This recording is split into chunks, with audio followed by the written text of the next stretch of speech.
The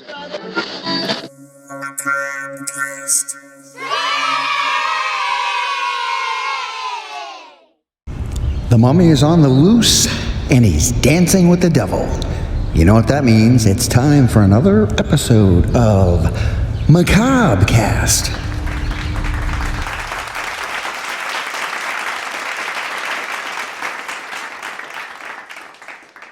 Doc Mark and Chorus, the little mummy, here to bring you another episode of Macabre Cast, where we'll be dropping R's where they belong and adding them where they don't. So the way Macabre Cast works is you send me your opinions, thoughts, and ideas by message through Messenger at Macabre Theater on Facebook, preferably a voice message. Always makes for a better show.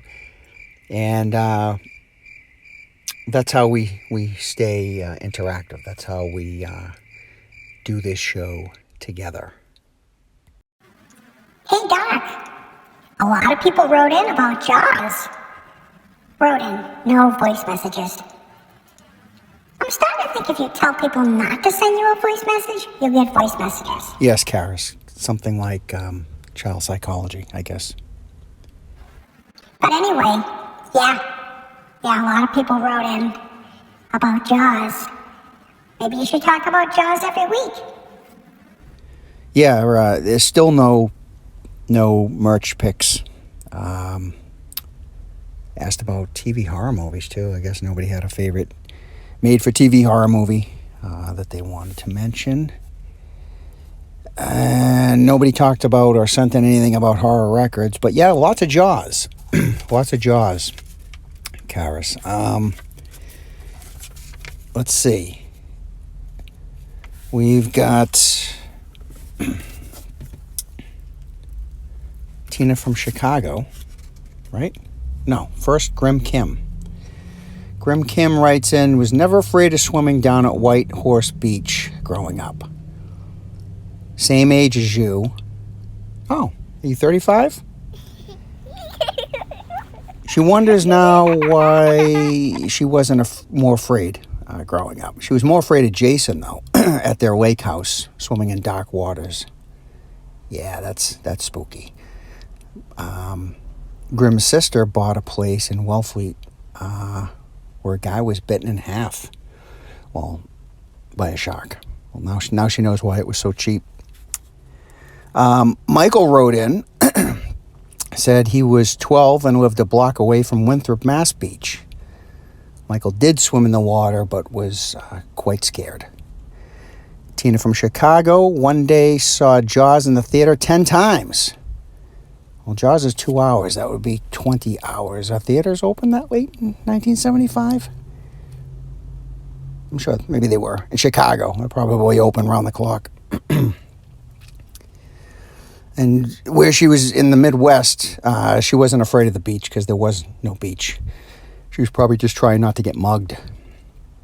Tina from Chicago prefers haunted stories to slasher stories and has a haunting story of her own, but we'll get to that after we cover all said Jaws stuff, because Robert writes in that Jaws came out the first year he was in the Coast Guard. He went and saw it when he returned from boot camp. Robert says he saw many sharks when he was deployed. The real deal. Let's see. And I think, is that it? Yeah, that is it. And another topic from last week was real-life hauntings, supernatural experiences people might have had in their lifetime, and that's what brings us back to Tina in Chicago, where she says she has a haunting of her own. One day I assume that's our family, found a couple of paintings from the 1800s in our attic. They were really scary looking. We decided to find out more about them. We went to the library and did research. Found the people's names who lived there before us in the 1800s. When we came back from the library that day, a neighbor was standing out in front of the house, and said a man showed up who said he used to live there. He had an old photograph of the house. He told the neighbor his name, and yes, it was one of the names we found at the library. He said he'd be coming back. Kind of weird coincidence and kind of creepy. Yeah, well, I'll say so. And Tina has provided one of the photos they found in the attic of the female, anyway, not of the male. Take a look at this. The hair is standing up on the back of my neck. That's a lie. I don't have any hair. I'm glad that's the only story. That was really scary, and I don't want to hear any more scary.